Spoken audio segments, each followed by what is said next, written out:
ધારી ST depot ખાતે નવા રૂટની બસનો શુભારંભ કરાવતા સંતો। ધારી એસટી ડેપો ખાતે નવો બસ રૂટ ધારી વડોદરા ચાણસદનો શુભારંભ।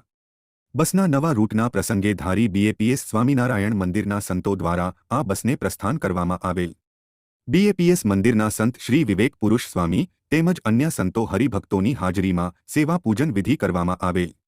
વિભાગીય નિયામક સોલંકી તેમજ ડેપો મેનેજર એમ દાદુના પ્રયાસોથી આ નવો રૂટ જે ધાર્મિક સ્થાનોને આવરી લેતો બસ રૂટ છે, જેમાં ગઢડા, સાળંગપુર, ચાણસદ જેવા ધાર્મિક સ્થળની નવી બસ શરૂ થતાં મુસાફરોમાં અને જનતામાં આનંદની લાગણી છવાયેલી આવેલી છે।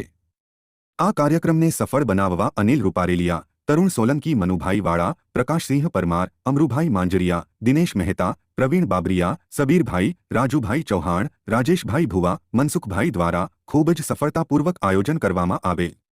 ધારી બીએપીએસ મંદિરના સંતો દ્વારા બસની પૂજન વિધિ તેમજ પ્રસાદી વહેંચી મોં મીઠો કરાવી અને આ બસને પ્રસ્થાન કરવામાં આવેલ। દિવસ છે કારણ કે આજે બ્રહ્મ સ્વરૂપ યોગીજી મહારાજના આ પ્રાગટ્ય સ્થાન એવા મહાતીર્થ સમાન ધારીથી આજે અમરેલી એસટી ડિવિઝન દ્વારા ઉપરાંત ધારી એસટી ડિવિઝન દ્વારા આજે અદ્ભુત કાર્ય થઈ રહ્યું છે। આખા વિશ્વને આનંદ થાય, સૌ બીએપીએસના હરિભક્તોને આનંદ થાય એવું કાર્ય થઈ રહ્યું છે। આજે બ્રહ્મ સ્વરૂપ યોગીજી મહારાજના પ્રાગટ્ય સ્થાનથી બ્રહ્મ સ્વરૂપ પરમ પૂજ્ય પ્રમુખ સ્વામી મહારાજના પ્રાગટ્ય સ્થાન ચાણસદ મુકામે આજે ધારીથી બસનો પ્રારંભ થઈ રહ્યો છે।